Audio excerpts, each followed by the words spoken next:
जाते दाव पे सब कुछ लगा चुके हैं, और ये बात अल्लाह को सख्त नापसंद है। लानत है उन लोगों पर।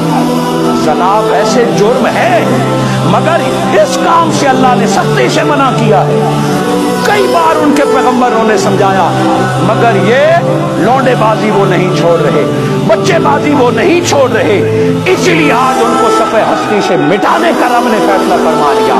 आज अपने आसपास निगाह उठाएं, या इधर उधर से जो लोग आते हैं, ये बीमारी यहाँ कितनी है और वो क्यों से रोक पा रही है, और क्यों सोशल मीडिया को लौंडेबाजी के लिए इस्तेमाल किया जा रहा है, क्यों बच्चेबाजी को प्रोमोट किया जा रहा है, तमाशों के नाम पर, टिकटॉक के नाम पर, आखिर क्यों अंदर का गंद नई नस्ल तक पहुंचाया जा रहा है।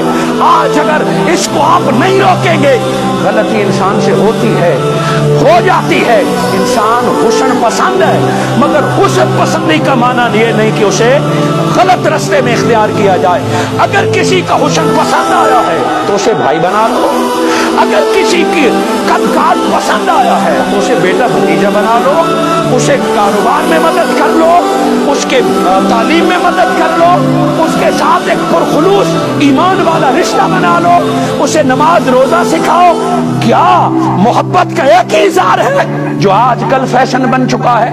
आज शहवत तो शहवत फैशन बन चुका है कि मेरे साथ एक आला दर्जे का लड़का फिर रहा है, और आसपास के असरात अब आपकी गलियों और घरों में दाखिल होने लगे हैं। सुन्नत इब्राहिमी में बकरे ज़बह करने वालों, इस्माइल अलैहिस्सलाम ने बेटे की गर्दन पर छुरी रखी थी।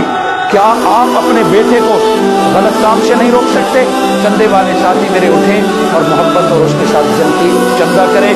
कुछ आपकी ताकीर की आने की वजह से, अहम मसले में मौसम की वजह से मैंने आपके 2 मिनट लिए, जिनको बुरा लग रहा हो वो मुझे माफ कर दीजिए। क्या पता अगले ईद तक इस पैगाम के लिए मैं हूं या ना हूं। सो मैं आज दिल का पैगाम देना चाहता हूं कि ये वो लानत है जो अब हमारे करीब आ रही है। उठिए, इस पे नजर रखिए, और सिर्फ करने वाला गुनाहगार नहीं है, वो जो मफऊल है सैयदना अबू बकर सिद्दीक